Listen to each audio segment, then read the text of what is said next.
नमस्कार. आजच्या व्हिडिओमध्ये आपण लाडकी बहीण योजनेबाबत काही अपडेट्स देणार आहे, काही माहिती देणार आहे. त्यामुळे आपल्या चॅनलवरती जर नवीन असाल तर चॅनलला सबस्क्राईब करा. ही माहिती खूप युजफुल होणार आहे सर्वांसाठी, महिलांसाठी तर खूपच युजफुल होणार आहे.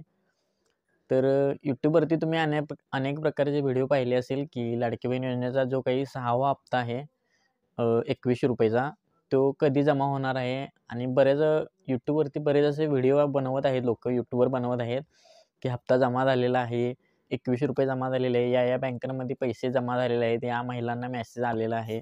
यूट्यूबवरती असे बरेच प्रकारचे फ्रॉड व्हिडिओ बनवत आहेत, फेक व्हिडिओ बनवत आहेत, काही व्ह्यूज आणि लाईकसाठी, काही सबस्क्रायबरसाठी. तर अशा व्हिडिओवरती तुम्ही विश्वास ठेवू नका, कारण मुख्यमंत्री लाडकी बहीण योजनेचा जो काही 6वा हप्ता आहे ₹21 येणार आहे, ते कोणालाही अद्याप दिलेले नाहीत आणि ते पैसे कधी मिळणार आहेत हे पण तुम्हाला मी आजच्या व्हिडिओमध्ये सांगणार आहे. त्यामुळे व्हिडिओ हा शेवटपर्यंत नक्कीच बघा. तर जसे की ते मुख्यमंत्र्यांनी महायुती सरकारने घोषणा केली होती की त्यांचे सरकार सत्तेत आल्यानंतर महिलांना दरमहा जो काही लाडकी बहीण योजनेचा ₹1500 हप्ता होता तो वाढवून ₹21 देण्यात येणार आहे, असे त्यांनी घोषित केलेले होते.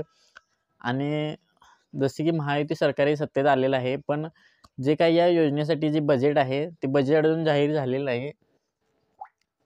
बजेट जाहीर झालेलं आहे, पण ते पास झालेलं नाही अजून. 1400 कोटीचे जे काही बजेट आहे लाडकी बहीण योजनेसाठी, ते पास झालेलं नाही आणि ज्यावेळी हे बजेट पास होईल, त्यानंतर ते निर्णय होतील.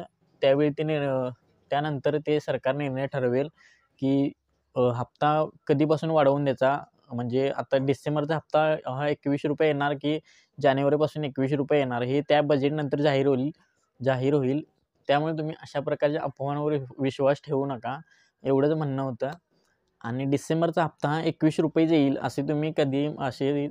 असे तुम्ही मनातही घेऊ नका. कारण ते बजेट जाहीर झाल्यानंतर हे पैसे जमा होणार आहेत ₹21. तात्काळ तोपर्यंत डिसेंबरचा हप्ता ₹1500 सुद्धा जमा होऊ शकतो, हेही तुम्ही लक्षात घ्या. अन्यथा कोणत्याही अफवांवर विश्वास ठेवू नका. आणि जर आपल्या चॅनलवरती जर नवीन असाल तर चॅनलला सबस्क्राईब करा आणि व्हिडिओला पण लाईक करा. कारण आपण आपल्या चॅनलवरती जे काय आहे ते ट्रस्टेबल न्यूज सांगत असतो. तर एवढंच सांगायचं होतं. जर तुम्ही आपल्या चॅनलवरती जर नवीन असाल तर चॅनलला सबस्क्राईब करा आणि व्हिडिओ थोडा जरी आवडला असेल तर व्हिडिओला लाईक पण करा आणि शेअर पण नक्की करा. कारण बरेच यूट्यूबर फ्रॉड व्हिडिओ बनवून काही व्ह्यूजसाठी आणि लाईकसाठी असे फ्रॉड व्हिडिओ बनवत आहेत, महिलांना उल्लू बनवत आहेत. तर सांगण्यामागचा उद्देश एवढाच होता की कोणीही तुम्ही असल्या व्हिडिओवरती विश्वास ठेवू नका.